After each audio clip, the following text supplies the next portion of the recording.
Into the Light, Section 1, The Rise of the Phoenix, and Chapter 1, A Company of Broken Hearts. We're going to talk about what it means to be a son, for the true sign of a son is a broken and contrite spirit. Isaiah 66, But to this one I will look, to him who is humble and contrite of spirit, and who trembles at my word. The mark of sonship is that unspoken brokenness. It's something that is burned into your spirit by the fire of God. And you can tell a son because you'll always see that mark upon them. If someone doesn't have that, then they've not gone deep enough into the work of the cross. There is no other way that Christ can shine forth or be manifested except through a broken spirit. And perhaps I'm preaching to the choir here, but it's important to understand that a broken spirit is an absolute requirement for sonship. And this would be the Father's handiwork within you, for He must create that within you. And how is this created? Through the arduous path that He sets before each son.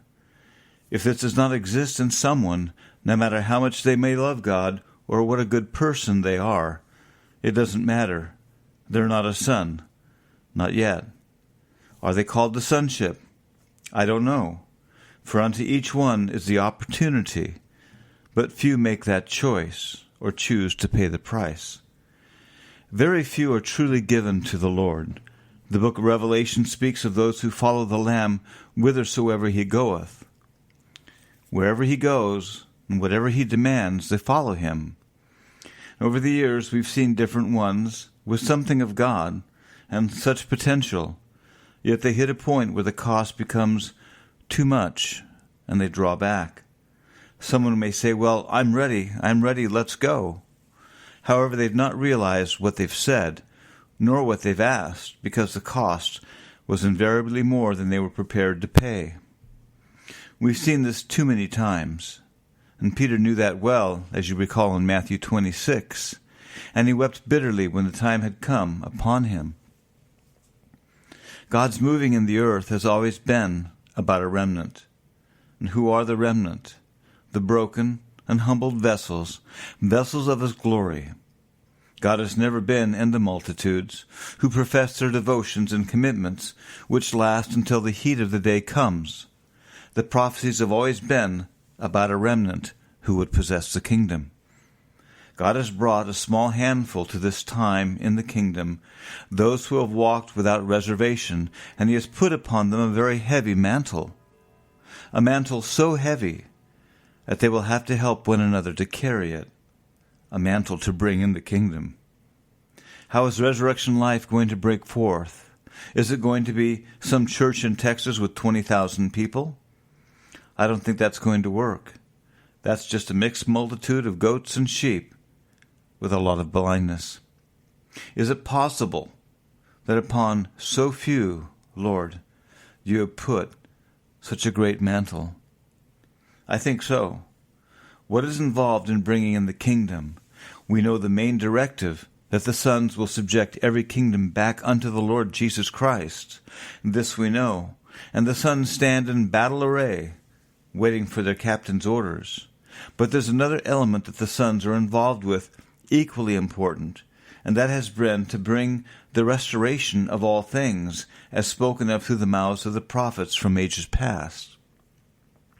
Acts 3, that He may send Jesus, the Christ appointed for you, whom heaven must receive until the period of restoration of all things, about which God spoke by the mouth of His holy prophets from ancient time.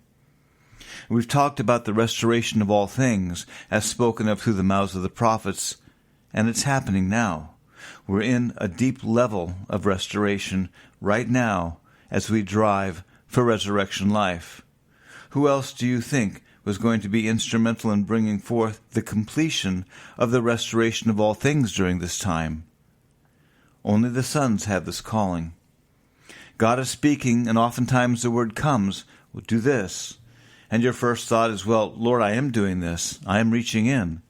But the minute He speaks a word like that, you realize There's another layer that has just been removed, another level of provision that has become available that was not available before. And what is happening? The sons are breaking through as they ascend step by step into the Father's house. And the restoration, the sons have been instrumental in the provision becoming manifest. One of the greatest differences in the moving of God in past generations is that our brethren in the Lord were running a race where so little had yet been restored. And at this time, upon the sons, whom the ends of the ages have come, we see the restoration of all things being completed now.